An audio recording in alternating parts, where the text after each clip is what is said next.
Podcast, WATP. There's this company that is now defunct called Kast Media, Kast with a K, and Kast Media. Well, you know what? I'll let Theo Von take it away because Theo Von recently came out on his show this past weekend with Theo Von, and he explained the issue that he has with this company that was representing him and a lot of other big podcasters. Our podcast was defrauded. We were stolen from. We were taken advantage of. A lot of ways to say it.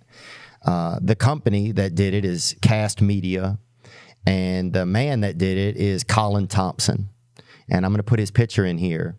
You just say picture?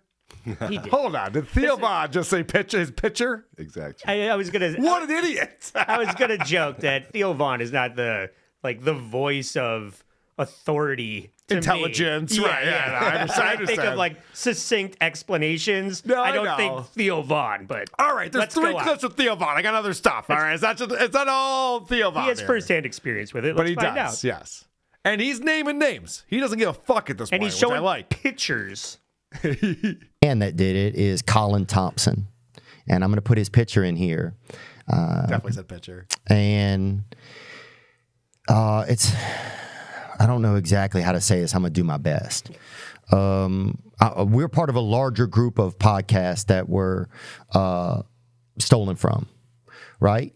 We were in total, I've just between talking with folks, there's up to $4 million that I know of that people were taking advantage of. We're in the 6 figures. I know of podcasts that are in the 7 figures. Wow. So here's this company that's reselling advertising for specific podcasts that are part of its network under its umbrella, Kast Media. And $4 million of advertising was never paid out to the podcasters. So he's going to break it all down for us here. But you fuck with the wrong rat, Colin. I'll tell you that, brother. And I'll just tell you guys what happened. We had a deal with this company, right? And it started off good, and then it started to get where we were getting less of our payments. And we were reading the ads. We do the ads, we read them out loud, and and you guys support some of them, and thank you. And then it got to be where we were getting paid less of the payment we were owed. And they sell all the ads a year in advance, so you're kind of stuck into the year, right? And the advertisers were paying Colin Thomson and Kast Media, and they weren't paying us. They would pay us a little bit, and they had a reason why. And Hold on. Pop Sculpture says, funny to hear Carl throwing stones about how to pronounce words. That's the joke, idiot. I was saying picture for years until someone says, Carl, the word is picture. And I went, what? Yeah. Is that why the C is before that? Oh, okay. That's the joke. A lot of people pronounce it that way. I'll say that. Well, Theo Von does. He's doing well. Look at him. He's professional. Yeah. He's losing millions. He's killing it. Okay. So apparently they were paying out. So this has been going on for at least since 2016. I think Kast Media started business, and they're going on and they're paying out money for advertising. And so things are going well. So you're like, okay, great. We got a great partnership here, and it's great until it isn't. And then all of a sudden, hey, what's going on here? We're not getting the payments. So this is where it gets nuts, because these kind of things happen. Companies come into play and they overpromise and they underdeliver, and you have to cut ties with them. And it sucks because sometimes you're under contract and they breach the contract, and then what do you do? Can you get the money back? They owe you. Who knows? But this is where it gets nuts, because there's PodcastOne. PodcastOne, Adam Carolla's on PodcastOne. It's a big podcasting company. Heard of it. It came out of Westwood One, which was a huge radio syndicator. And of course, Westwood One Also heard of it. hired Opie. Brilliant business decision. Yeah, so I don't know how smart they are, but whatever. So there's this guy named Rob Ellen, and Rob Ellen approaches Theo Von with a solution to the fact that this company, Kast Media, owes him what he described as 6 figures, so hundreds of thousands of dollars in advertising revenue that he was never paid on. And then they come along, Colin Thomson comes along, and he joins, there's a new company that has a stock that's going live soon, right? Or it's coming out or something. This company called PodcastOne or LiveOne, right? they get me on a call with, I think the guy's name Rob Ellen. Yeah, that's the guy's name, Rob Ellen. And his brother is Doug Ellen, who's like a screenwriter, and I think his brother was pretty successful. But they get me on a call with this guy, Rob Ellen, right? And they tell me that if you come over to our new network, over to this new network, PodcastOne, that we'll pay you some of what you're owed in stock, right? But the stock hasn't gone public, so they're trying to, it felt like to me, they're trying to leverage our podcast and other podcasts to then make their stock do well. And then if that happens, then we'll get a share of our money, right? Like, the whole thing to me felt really seedy. Yeah. Sounds exactly like a shell game. Well, right. So basically what they're saying is, all right, I know that this company owes you money, but we're going to acquire them, and we're going to make this company so it's PodcastOne is the parent company, and then they're starting a company called LiveOne that is going to go public, and people can buy shares of that. And they're trying to get all these big podcasters who have been defrauded, who have lost money on their deals with Kast Media, but they have that relationship. So they're like, hey, guys, you know all that money that they owe you? Tell you what, join in with our company. We're about to make an initial public offering, and in a couple of years' time, if the stock's worth anything, you might get some of your money back. Right. That's not the way they phrase it, obviously, but that's basically what is happening here. And is it the Simpsons, or what's the bit where the stock is just toilet paper? Yeah, right. They're just like pulling it out. Yeah, you want some more stock? Here you go. Right. So it's just paper at this point. It's not worth anything. So Theo, to his credit, after they, this guy Rob Ellen comes in and says, here's the offer, here's the deal, says, okay, but why is Colin Thomson associated with this? And they're like, oh no, we vouch for him. He does a great job. He's like, well, no, he doesn't. No, he owes me hundreds of thousands of dollars, and he won't return my calls, and all this bullshit. So these podcasters, they're trying to get on board with this thing, are just like, why would we work with you guys if you're working with that guy? That guy's a fucking problem. So from Billboard magazine, this is an article that came out last week. It says PodcastOne debuted its long-awaited listing Friday, September 8th, with officials from parent company LiveOne ringing the opening bell on the trading floor of the NASDAQ to celebrate what CEO Rob Ellen says is the first ever spinoff of a minority stake in a publicly traded company.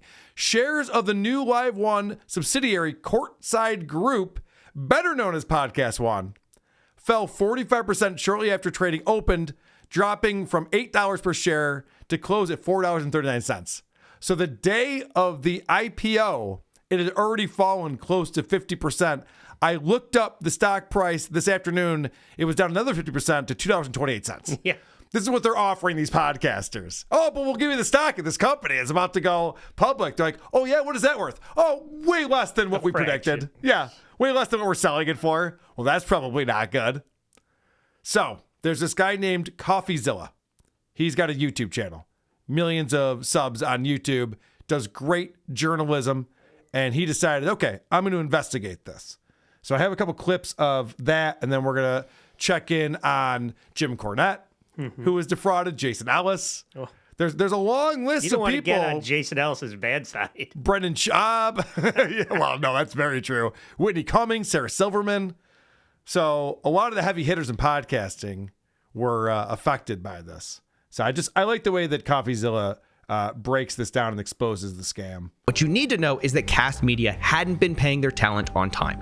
And what started as being late for maybe a month had turned into 7, 8, 9 months late on paying until one day Kast Media and their CEO, Colin Thomson, says, hey, we're probably going to go into bankruptcy, which means you get nothing unless you take a special deal with another podcast network called PodcastOne. Now, who's PodcastOne? Well, it's an even bigger network, and they basically say, hey, we'll acquire you, pay off what you're owed, if you sign a new deal with new terms with us. If you do, you'll get back some of the money you're owed now, some of the money you're owed over 2 years, and you'll also get stock in our company. So that's odd, right? Okay, we know the company that we're acquiring owes you money. Sign up with us, and we'll give you some of that money now and then some of it later. But also potential to make some money with this other thing, too. It's like, fuck you, pay me. I mean, not to quote Stuttering John, but like, fuck you, pay me. What do you mean? Also, isn't there a scenario where they just declare bankruptcy and you get nothing anyway? Well, that's what Kast Media is actively doing.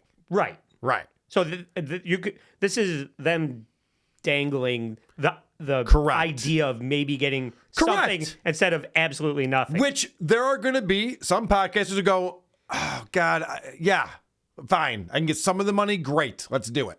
And then other podcasters who don't need the money that badly are going to be like, I don't want to work with Colin anymore. Right. Or anyone associated with him. Right. And then there's other people that I want all the money that's owed to me. Right. So they start strong arming the creators. And this is where things get a little fucking weird. I mean, podcasters like Jim Cornette were literally told, in the event that Kast is unable to close the PodcastOne asset sale, it will likely declare bankruptcy. So take the deal or lose everything you're owed.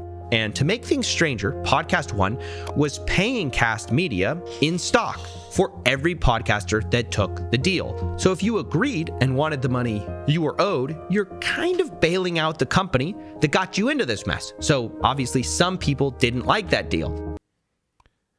Okay.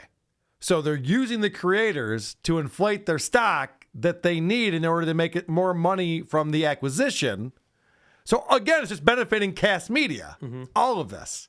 It's not really looking out for the creators they're supposed to be partnering with in any single way. This would be like forcing Jesus to carry the cross with, well, I guess they're not killing people. All right, never mind. That's a bad analogy now that I think about it, because they're not like torturing people to death or anything like that. Yes, and So this guy, Coffeezilla, gets the guy Colin Thomson and talks to him, which is great. This guy's a great journalist. So he lets him have his say. And at first, it's just a bunch of, yeah, you know, things were tough and we were trying to make it work and blah, blah, blah. And Coffeezilla, to his credit, is just like, all right, but hold on. You owe these people $4 million. Where did the fucking money go? Where's the goddamn money? And so this retard tries to bring up that he's also an artist and a creator. And so he understands what it's like to be these podcasters. I'm a musician originally, and I got into this because I wanted to support shows that were bucking the trend, going against the grain, but unique and important to the broader dialogue. But where's the 4 million? I mean, yeah, I hear you. Everybody's got a grand vision, but the grand vision, when we get to this point, everyone wants to know where the money is, not what the vision is. Yeah. But so just so you know, I'm a musician. What does that do with anything? There's $4 million you owe these podcasters. They're contractually obligated to pay, and they didn't get it. Yeah, I know, but man, you know, you can't put a price on art. Right. Yeah. That's what he's trying to like turn it into. And thank God Coffeezilla's here going, no. That's not what we're talking about, idiot. So then this guy talks to Brendan Schaub and Bryan Callen of Fighter and the Kid, and they describe what happened to them. It was never on time. So it wasn't unusual if it was like a month late, a month and a half late. And then when it goes from, all right, a month late to 2 months late to 3 months late, and then I would say, hey, where's the deposit at? I go, yep, they're trying to figure out, man. He says he has this whatever investment coming, you're gonna get this huge lump sum of money. So then that didn't come, then you're looking at, now you're looking at 4 months, like, where's the money? Then you're looking at 6 months, like, okay, man, where the hell is our money? Yes, that's a huge problem. Of course, up till 2023, money had slowly started coming in, so people were letting it slide. But as these balances built up over time, eventually Brendan and Bryan realized they were owed $400,000 on The Fighter and the Kid and upwards of $1.6 million across all their shows. Yeah, so that's just Fighter and the Kid, $400,000. But Brendan Schaub's also, Thick Boy and Golden Hour, so they were also tied in with this. So for Brendan Schaub's shit, we're talking about $1.6 million as being owed. And what they were explaining there is that payments stopped coming in over the past year or so. But even before that, they were later and later and later. And there's always a problem with lagging payments and, hey, what's going on with the accounting? And there are all these issues. Big red flag. Right. From the beginning. It's a big red flag. I was talking to Crozier about this at band practice last night. But it's tough because when you first get into business, they're paying out. And then it's a month late, and then it's 3 months late, but it's a lot of money. You're getting big checks, $50,000 at a time. So you're like, well, I don't want to just cut ties, you know? It's they owe me all this money. And if I cut ties now, do I even get it? So they kind of like get you going with it. Sure. And plus, a lot of these guys, do you think Brendan Schaub's at these fucking meetings with accountants talking about this? No, he's hearing about it when it's a problem. Yeah, I can't. It's already a problem at that point. Outsmarted Brendan Schaub. Well, no, I understand that. So Colin then, so this guy goes and talks to Colin, and Colin denies it. He's like, no, we weren't late with payments. That's not true. We ran into financial issues this past year, but before that, it was fine. So he reaches out to this guy, Dustin Noss, who was Colin's business partner. And he goes, oh no, the accounting was always a nightmare. He goes, we ran it on Google Sheets, which is not accounting software. We ran it on Google Sheets, and the guy Colin would not even give him access to all of the information. So it seems to me, based on that information, that Colin was embezzling money, fucking over everyone. Yeah. People he was in business with, like business partners, clients, like all these different people he's just kind of fucking over and not really showing anyone what's really going on. But he's a musician. So I got to hear this. Cut him some slack. Music. Yes. So now we're talking to Bryan Last. And Bryan Last is a partner with Jim Cornette. They're wrestling guys. And so they were doing business as well. Vinny and I listened to this on the drive back from Detroit. Right. So Bryan's talking about how he was trying to get paid. And then when he wasn't getting paid, he's like, well, I'm going to tell people about this. I don't want other podcasters to have to deal with this company. And this fucko Colin does the Stuttering John route and decides to threaten legal action if he talks about it. Everyone was worried about the accounting, but a lot of people who spoke up were just anonymous because they were afraid of Colin suing them, which isn't surprising because Colin warned Bryan, who started talking, quote, the ensuing damages if you were to cause this deal to unravel are within the region of $10 million to $20 million. Consider this a serious caution. It would lead to decisive legal action. So basically, he was threatening people, and people are scared. Yeah. So Colin's out there shutting people up that he owes tons of money to by threatening legal. And listen, that's going to shut some people up. It hasn't shut me up, obviously, but some people are going to go, oh, I don't want to deal with that nonsense, so I'm not going to do it.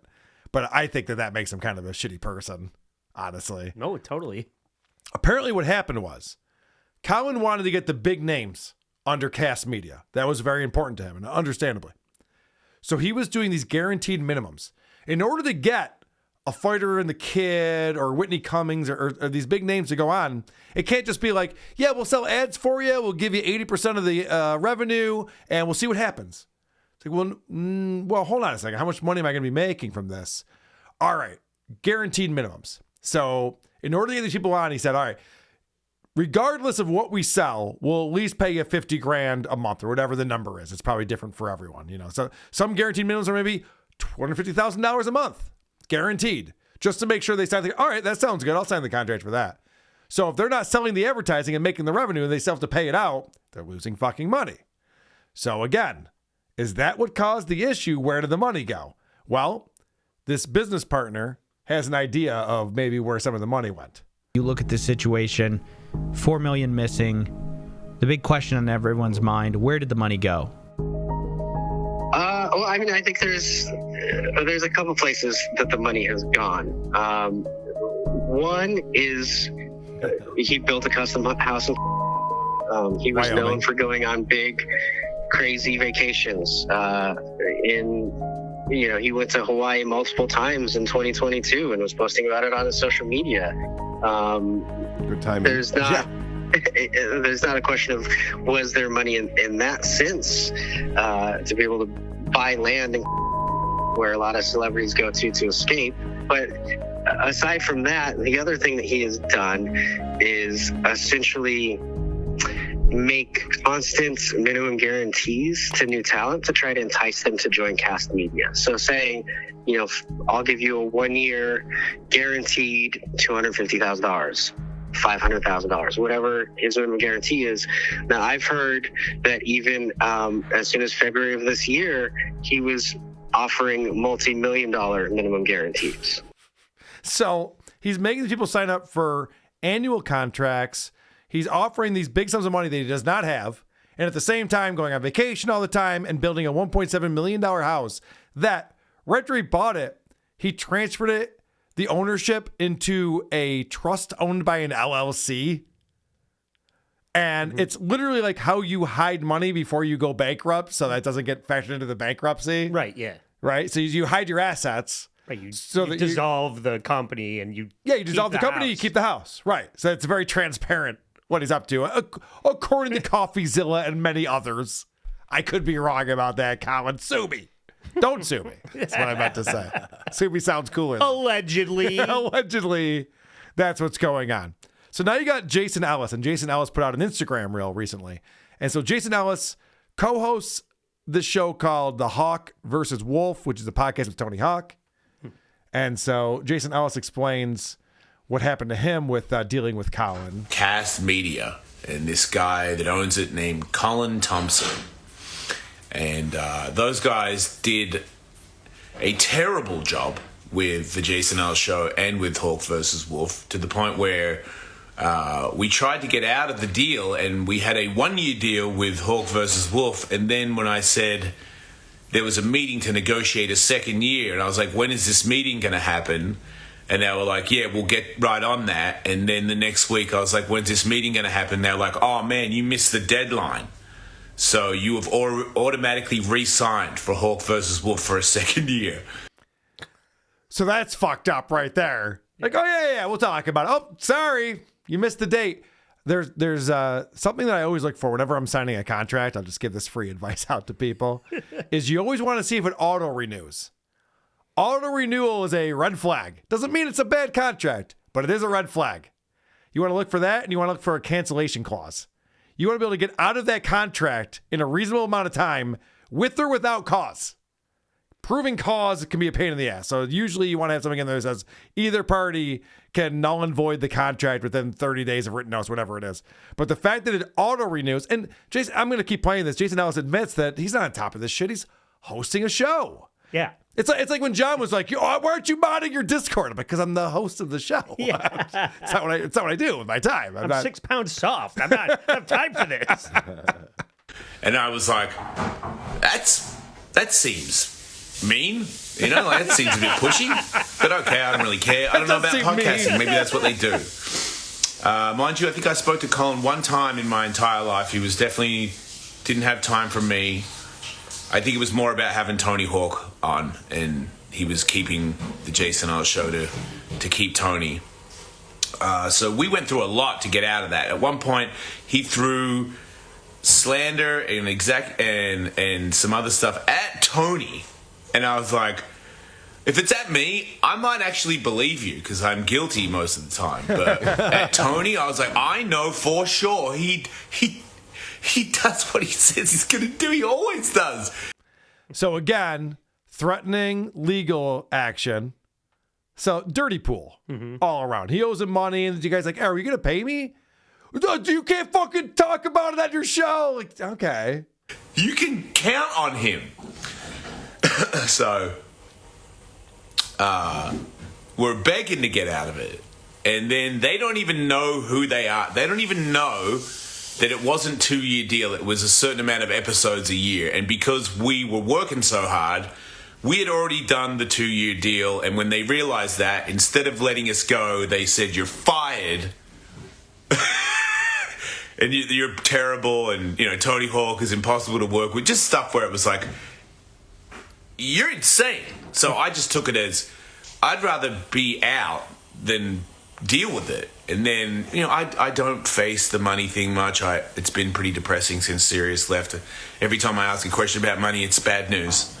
So I just wanted to leave that part in. I feel bad for Jason Ellis in some way. I love Ellis. I know. He's like, things aren't going well for me anymore. This is why I don't talk to my doctor. I just don't want to hear it. What's the good news, Doc? Oh, good news? Yeah. Came to the wrong place for that. It sounds like somebody's cooking him a hell of a stir-fried dinner in the background or whatever. Either that or someone's showering with the door open. I can't tell. It's very noisy. Cleaning the shower. But anyway, here's a little more from this Instagram reel. around, but then I get a call from Brendan Schaub. Then I get a call from Theo Von, and apparently this Colin guy has been taking everybody's money and ran with it and declared bankruptcy and is now starting a new company and trying to hire a bunch of us to go back. So if you see Colin Thomson named on any podcast, just know that that's who you're dealing with. And if you're a podcaster and those guys are reaching out to you, just know that I don't think I've met a bigger piece of shit. And I worked for Sirius. Sirius paid me what they said they would pay me. So... yeah, that's the thing that Opie always says, too. He's like, Sirius and I are good. Sirius pays out the fucking money, not this Kast Media company, because obviously a lot of people are complaining about this. So then I was checking out Jim Cornette with Brian last. I think Jim Cornette's hilarious. Yeah, he is. He's very funny. I know that Vinny likes him a lot. I think we did a podcast review that was just like, no, he's great. You know, it's like, it's hard to shit on this. Oh, it's no, that was funny. Vince Russo. Oh, Vince Russo. Yes, you're right. Yeah. Vince Russo is also kind of funny. But Jim Cornette's great. So they hate each other. Oh, I know. Yeah. Oh, I know that. So this is Brian last on his show talking about this issue. Instead of explaining himself, instead of being honest about the situation, instead of saying, don't advertise the sponsors anymore because I can't pay you for any of the work you've done, let alone any future work. Instead of doing any of that, he concocted a bullshit deal with LiveOne and PodcastOne, where they would give him a job, even though he's proven himself to be a complete and utter yutz. They're going to give him a job, and the shows that have been ripped off, that have had money stolen from them, that have had funds misappropriated from them, those shows will be forced to enter a deal with this bullshit podcast company that has the worst reputation. Everyone in wrestling knows about this. PodcastOne's a fucking joke. No one wants to be involved with them. And you have to if you want to get any of your money. So what's funny about this is this company owes you money, and in order to get it back, you have to continue to work with them. And so everyone's just like, wait, why would I ever do that? They're like, well, how else are you going to get the fucking money? How else are you going to get it? So this guy, Rob Allen, the CEO of this company, did an interview with the Podcast Business Journal. This is a journal that I've worked with on a few times. They featured me. I was actually interviewed for a seminar they did. So I know some people over there. So the Podcast Business Journal is talking to this guy, this new CEO, Rob Allen, about this new company that they're starting, this new offshoot of PodcastOne or whatever it is. And so these guys are reading it, and they're reading through this interview and calling out some of the bullshit. But this is such an early stage for this industry. And Colin is a wonderful guy. He's super talented, but he got himself caught up in a rough situation. They're reading Rob's comments in this interview right now. Okay. Where the banks pulled out. Venture capital pulled out. And there was no money left for these small companies unless you sold to Spotify or Apple. All those companies they bought were losing their shirt too. How come everybody was losing money but us? The only time we lost money was when Colin took off with it. Yeah, let's stop right there. Colin's in a bad situation. The banks and the venture capital pulled out. What did they do? Examine his books? Right. Exactly. It's just like, well, what did he do wrong in this? He didn't do anything wrong in this? It just, everything happened to him in business? That's not how business works usually. Okay. So this is the last clip I have on here, and it's just funny because they're really calling Rob out on this one. And that question you were asking is of a gentleman named Rob Ellin, E-L-L-I-N, who claims to be the CEO. You can't take any of these people at their word. Claims to be the CEO of LiveOne. That's right. And once again, he's a mook. Let's go back to him here. We've spoken to every podcaster. We've offered really fair deals. Equity in our IPO to help them. They have got to decide for themselves whether or not they want to go to another platform. No other platform is going to pay them for the past. They're only going to work with them in the future. No, we know that, Rob. You're holding our money hostage. We get that. Well, no. We are working with Colin to hold our money hostage. We completely understand.